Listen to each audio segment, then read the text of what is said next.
Gobbolino, the ship's cat. Trotting along the dusty road, little Gobbolino wondered what adventures awaited him. He had been born a witch's cat.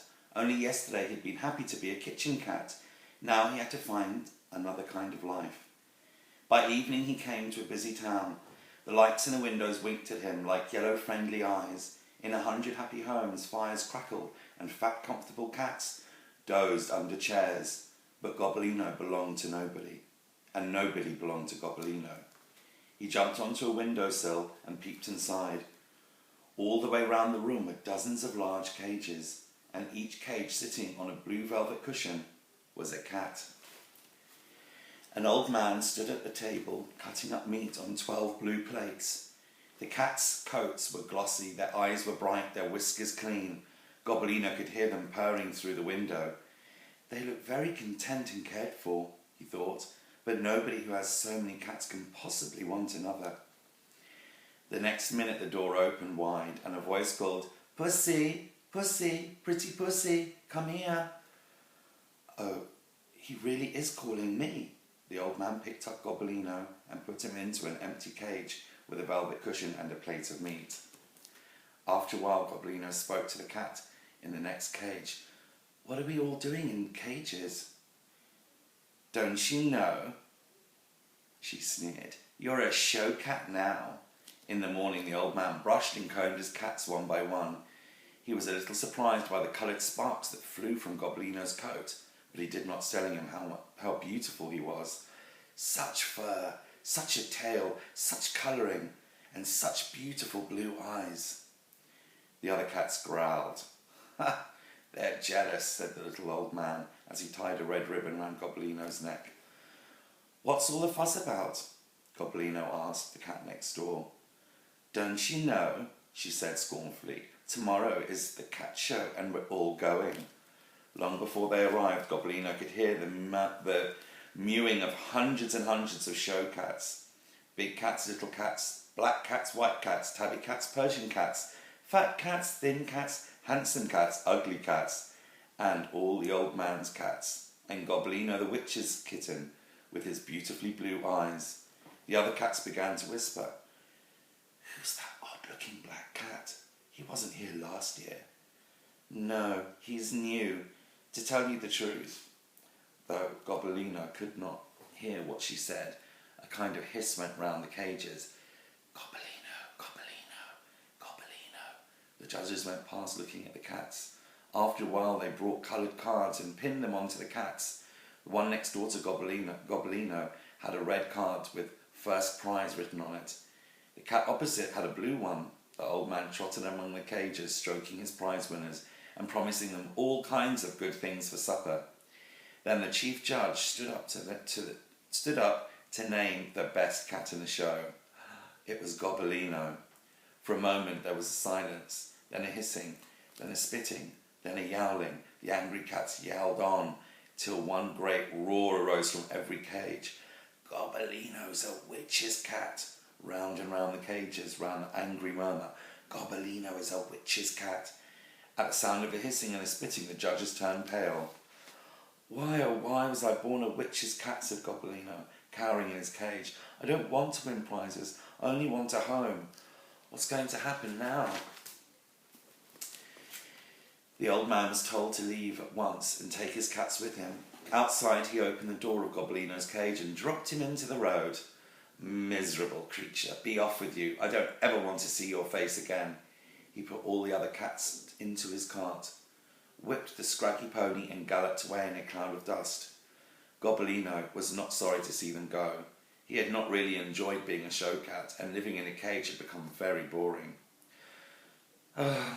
"I'm sure there's a home somewhere where I'll be welcome," he thought. Leaving the town far behind him, Gobbolino trotted south towards the sea. He passed through towns and villages, past cottages and farms, but there was no welcome anywhere for Gobbolino. So his heart bounded when he saw the silver sparkling sea and the ships with their brown sails. He sat on the quay in the sunshine, watching the ships and the gulls and the sailors. Presently a mouse ran out of a pile of ropes. With a pat of his paw, Gobbolino killed it.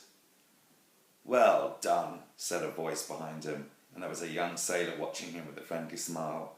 "There are a lot of mice on my ship, the Mary Maud, and we haven't got a ship's kitten. Would you like to come and catch them for us?" At last, here's somebody who really needs me, he thought. I'm sure I'll be happy at sea. Gobbolino, the ship's cat. They sailed through sunny oceans, past islands, coral reefs, and clear lagoons. But one morning, the sky darkened. Wind rippled the calm blue water. The shadow of a sea witch was crossing the sun. The sailor saw her flying up in the sky, but thought she was a seagull. By nightfall, a storm was raging, and the waves were as high as mountains. The Mary Maud plunged up and down while the wind shrieked and the timbers creaked. The seas crashed onto the decks. Twice Gobbolino was saved from being washed overboard. At night, the storm grew louder and fiercer. "Oh, will it ever end?" thought Gobbolino as he rolled from side to side. In the morning, the storm was still raging, but now Gobbolino heard a new sound, the song of the sea witch. "I'll send her down the Mary Maud and every man on her aboard, for not a sailor here can tell the way to break a witch's spell." An old memory stirred in Gobbolino. He remembered long, long ago lying in his witch's cave and hearing the words, "There's only one way to break a witch's spell. You must pounce on her shadow and shout, 'Fiddlesticks!'" Nobody saw the little cat climb up the ship's rope to the crow's nest. He had to hang on very tight. Showers of spray soaked his fur and filled his eyes. Great clouds covered the sun, so the sea witch cast no shadow. Suddenly, the clouds rolled back and the sun moved into a patch of blue sky. The sailors caught sight of Gobbolino high up above them and heard his voice. "Mistress, oh mistress," he cried above the storm. "Don't you know me? I'm Gobbolino, the witch's kitten. Don't leave me here to drown on this miserable ship." The sea witch heard him. "Is it true? What are you doing on board the Mary Maud?" "The sailors took me aboard. I couldn't escape." "Witches' kittens can swim like seals," said the sea witch as she crept nearer and nearer the ship. "Jump into the sea and swim. When the ship has gone down, I'll pick you up on my broomstick and take you home again." "It's so far and so deep," sobbed Gobbolino. "I'm afraid. Oh, I'm falling." "Oh, all right, snapped the witch. "Be ready to jump onto my broomstick as I pass." Just as the sunlight began to fade, the sea witch swooped past. Her shadow fell for one moment on the deck. Gobbolino sprang, not onto her broomstick, but right onto her shadow, shouting loudly, "Fiddlesticks!" as he landed. With a shriek of rage, the sea witch disappeared. "Traitor! Traitor!" she cried as the wind swallowed her up. Suddenly, a dead calm fell on the sea. The Mary Maud was safe. But the sailors did not understand. They whispered together about Gobbolino. It wasn't a seagull. It was a witch. He was talking to her. I heard him. He said he was a witch's kitten. No wonder she followed the ship. So they stared at Gobbolino, and none of them wanted to pick him up or stroke him anymore. The cat sat on the deck, lonely and sad. At midday, the captain came to talk to him. "Gobbolino," he said kindly, "I'm afraid we must say goodbye. My sailors refuse to work until you leave. It's just unlucky to have a witch's cat aboard a ship." Gobbolino nodded, and the captain himself rowed the little cat ashore. The sailors gave Gobbolino a cheer, but he could not bear to look back and see the Mary Maud setting sail without him. So he hurried bravely along, thinking to himself, "Never mind, someone is bound to want Gobbolino soon." And that was Gobbolino, the ship's cat.